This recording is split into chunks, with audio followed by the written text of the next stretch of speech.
எனக்கு வந்து சின்ன வயசுலேருந்தே டான்ஸு இதெல்லாம் ஒரு ஆர்வம். ஹோலி ஏஞ்சல்ஸ் கான்வென்ட்ல தான் படிச்சேன். அது ஐரிஷ் நன்ஸ் இருந்தது. அ இங்கிலீஷ் ஸ்கூல் அது. Tamil second language.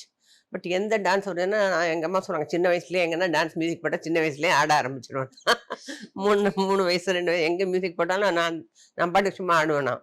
அந்த மாரி எனக்கு ஸ்கூல்ல எந்த டான்ஸ்னாலும் என்ன தான் கூப்பிடுவாங்க. சரி, எனக்கு அதில வந்து ஒரு ஒரு ஆர்வம் இருந்தது டான்ஸு. இத நான் சினிமால நடிப்பேன்னு கனவுல கூட நெனைக்கல. அது ஒரு நடந்துருச்சு. எப்படியோ டான்ஸ் பண்ணத ஃபோட்டோ பார்த்துட்டு எல்லாம் கதை நெறைய வாட்டி சொல்லிட்டேன். மனோ எம்ஜிஆர் சார் பார்த்துட்டு மனோகர் சார் ட்ராமா ஸ்டில்ஸும் எனக்கு எடுத்து வரும் ஒண்ணு தான். அத எடுத்து ஃபோட்டோ எம்ஜிஆர், மனோகர் சார் வந்து உட்காந்துருக்கும்போது எம்ஜிஆர் சார் பார்த்தாராம்.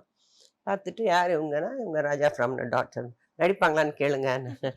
அம்மா கிட்ட ஃபோன் பண்ணியிருக்காரு மனோகர் சார். இல்ல, இல்ல 15 வயசு தான் ஆகுது நடிக்க மாட்டா, படிச்சுட்டு இருக்கா.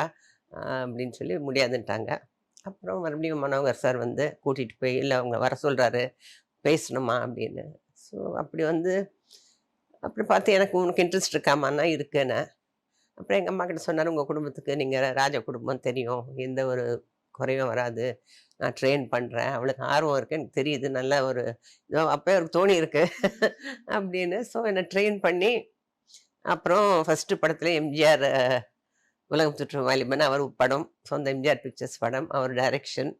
அவர் தான் ஹீரோ. ஸோ அது வந்து ஒரு எடுத்த ஒரு பெரிய வெற்றி குடுத்த படம். நான் நினைப்பேன், வேற ஏதாவது பண்ணியிருந்தா கூட இந்த அளவுக்கு பாப்புலரா இருந்திருக்க முடியாது இல்லையா? படிச்சிருக்கலாம். படிச்சிருந்தா கூட இந்த அளவுக்கு ஒரு பாப்புலாரிட்டி உலகம் பூரா தெரியிற ஒரு அதனால என்னைக்கும் நான் வந்து அத பத்தி வருத்தப்பட்டதே கிடையாது.